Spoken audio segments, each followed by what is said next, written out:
Sir, invest Keralam മികച്ച മനുഷ്യ വിഭവശേഷി, ഉയർന്ന സാക്ഷരത, മികച്ച ആരോഗ്യ വിദ്യാഭ്യാസ സൂചികകൾ, ശക്തമായ ഉപഭോക്തൃ വിപണി, സാമൂഹ്യ സ്ഥിരത എന്നിവ കേരളത്തിൻ്റെ വലിയ ശക്തികളാണ്. എന്നാൽ ഭൂമി ലഭ്യതയിലെ പരിമിതികൾ, ഉയർന്ന ഭൂവിലയും വേതന നിരക്കും, നടപടിക്രമങ്ങളിലെ കാലതാമസം എന്നീ ഘടകങ്ങൾ കേരളത്തെ നിക്ഷേപ സൗഹൃദമല്ലാതാക്കുന്നതിൽ പ്രധാന പങ്കുവഹിക്കുന്നു. ഈ തടസ്സങ്ങൾ മാറിയാൽ മാത്രമേ സാമ്പത്തിക വളർച്ചയ്ക്കും സമഗ്ര പ്രാദേശിക വികസനത്തിനും ഉതകുന്ന തരത്തിലുള്ള നിക്ഷേപകരെ ആകർഷിക്കാൻ സാധിക്കുകയുള്ളൂ.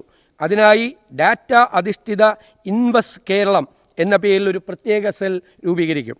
ഭൂമി ഏറ്റെടുക്കലിൽ നേരിടുന്ന തടസ്സങ്ങൾ പരിഹരിക്കുന്നതിന് സമയബന്ധിതമായി സത്വര നടപടികൾ സ്വീകരിക്കും. നിക്ഷേപകർക്ക് ആവശ്യമായ ഭൂമി, നിയമപരമായ വിവിധ അനുമതികൾ, നിക്ഷേപാനന്തര പിന്തുണ എന്നിവ ഓരോ ഘട്ടത്തിലും ഉറപ്പുവരുത്തുന്ന ഒരു ഏകജാലക സംവിധാനമായിരിക്കും ഇൻവെസ്റ്റ് കേരളം സെൽ. ഇതിനുള്ള മാർഗരേഖയായി പ്രോജക്റ്റ് ഇംപ്ലിമെൻറ്റേഷൻ പ്രോട്ടോകോൾ നടപ്പിലാക്കും. പദ്ധതി നിർവഹണം ത്വരിതപ്പെടുത്തുന്നതിലൂടെയും നിക്ഷേപകരുടെ ആത്മവിശ്വാസം വർദ്ധിപ്പിക്കുന്നതിലൂടെയും കേരളത്തിലുടനീളം തൊഴിലവസരങ്ങൾ സൃഷ്ടിക്കുന്നതിനും വ്യാവസായിക വൈവിധ്യവൽക്കരണത്തിനും സാങ്കേതിക വിദ്യയുടെ കൈമാറ്റത്തിനും സുസ്ഥിര സാമ്പത്തിക വളർച്ചയ്ക്കും ഇത് മികച്ച സംഭാവന നൽകും.